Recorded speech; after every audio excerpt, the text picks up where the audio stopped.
اچھا، ایک سوال ہے جو اسی مضمون کے تسلسل میں کہ کیا حدیث شریف میں یہ لکھا ہے کہ امام مہدی صلیب کو توڑ دیں گے؟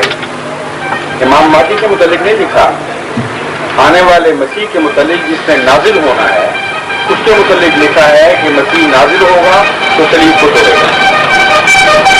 اب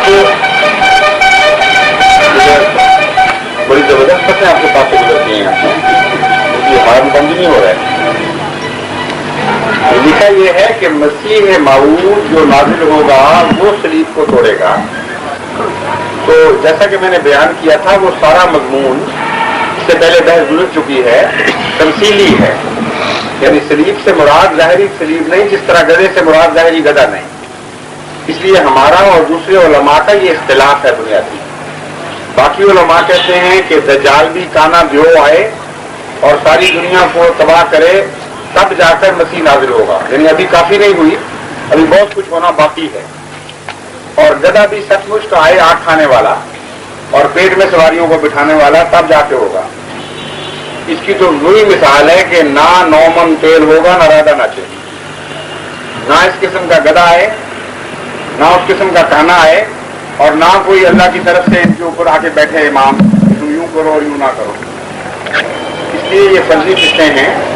واقعہ یہ ہے کہ تمثیلی کلام ہے، اور تمثیلی کلام جو نہیں مانتے وہ یہ بھی ساتھ مانتے ہیں کہ مسیح آ کر بیلوں میں گھس جائے گا اور ساری دنیا کے ظاہری سور مارے گا۔ عجیب نبی ہے، ہمارے ہاں تو وہ مسلی مارتے ہیں سور، اور کبھی کسی نبی کے سور خدا نے یہ کام نہیں کیا تھا۔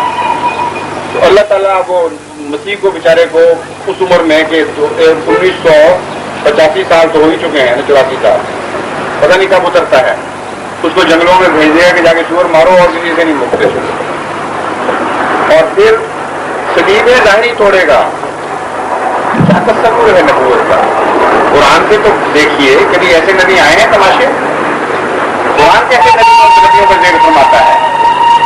وہ روحانی معنوں میں سوروں سے ٹکر لینے والے لوگ ہیں، وہ ایسی قوموں سے مقابلہ کرتے ہیں جن کے متعلق قرآن فرماتا ہے ہم نے ان کو سور اور بندر بنا دیا۔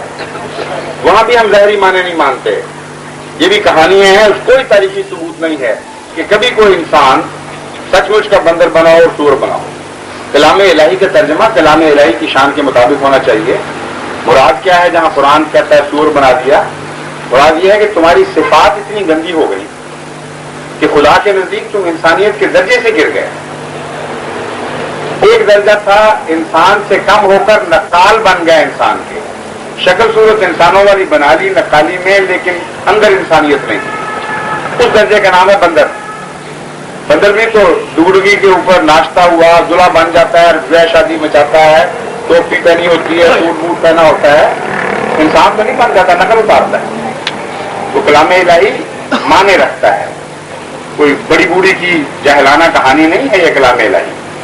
اس لیے ہم یہ ترجمہ نہیں کرتے کہ ظاہری صلیبوں کو توڑتا پھرے گا۔ مراد کیا ہے؟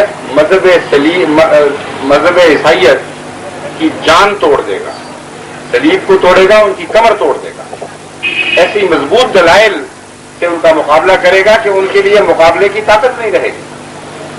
اور حضرت مرزا صاحب نے جب یہ اعلان کیا کہ حضرت عیسیٰ علیہ السلام قرآن کی روح سے بھی مر چکے ہیں، بائبل کی روح سے بھی مر چکے ہیں، اور عیسائیوں کو چیلنج کیا اور آج بھی ہم کر رہے ہیں، اور تمہاری تاریخ کی روح سے بھی مر چکے ہیں، تمہاری سائنس کی روح سے بھی مر چکے ہیں، اب بتائیے صلیب کہاں باقی رہی؟ وہ صلیب ٹوٹ گئی جس نے مسیح کو توڑنے کا دعویٰ کیا تھا، یا مسیح ٹوٹتا یا صلیب ٹوٹتی؟